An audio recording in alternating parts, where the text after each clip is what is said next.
किसान भाइयों, आज मैं आपको बताने जा रहा हूँ कृषि विभाग की एक बहुत ही महत्वाकांक्षी योजना जो कि केंद्र सरकार से संचालित है।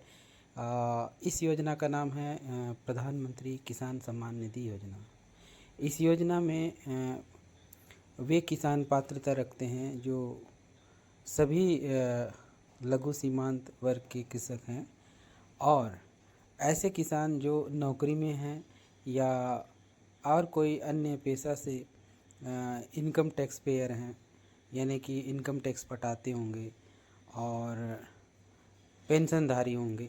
पेंशन भी जिनका 10,000 से अधिक पेंशन मिलता है, ऐसे किसान इस पीएम किसान योजना में पात्रता नहीं रखते हैं। मतलब उनका पीएम किसान योजना में हम लोग पंजीयन नहीं कर पाएंगे। बाकी सभी किसान को हम लोग पीएम किसान में पंजीयन कर सकते हैं।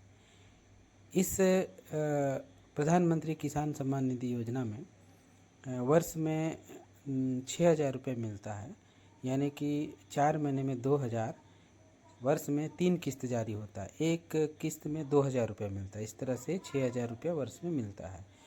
तो इसके लिए क्या क्या डॉक्यूमेंट दस्तावेज की आवश्यकता होती है, तो आप लोग लिख सकते हैं। पहला तो आधार कार्ड, दूसरा है पट्टा या B1 और तीसरा है बैंक पासबुक और एक मोबाइल नंबर की आवश्यकता पड़ती है। परंतु यह बात ध्यान देने वाली है कि जो आधार है उस आधार में मोबाइल लिंक होना बहुत ही ज़रूरी है। यानी कि आधार में मोबाइल लिंक रहेगा तभी हम लोग उसको कर पाएंगे, क्योंकि जब हम लोग पीएम किसान में रजिस्ट्रेशन करते हैं नाम, तो एक OTP की आवश्यकता होती है।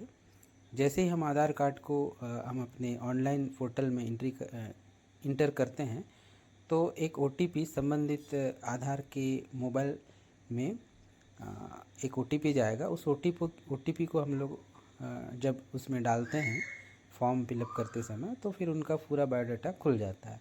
उसके बाद हम लोग फॉर्म फिलअप कर पाते हैं। तो ठीक है किसान भाइयों, ये रहा प्रधानमंत्री किसान सम्मान निधि योजना, जिसमें किसान को 6,000 रुपये वर्ष में मिलता है। कैसे लगी मेरी ये जानकारी? यदि अच्छा लगे तो ज़रूर बाकी अन्य किसानों को भी बताने का कष्ट करें। धन्यवाद।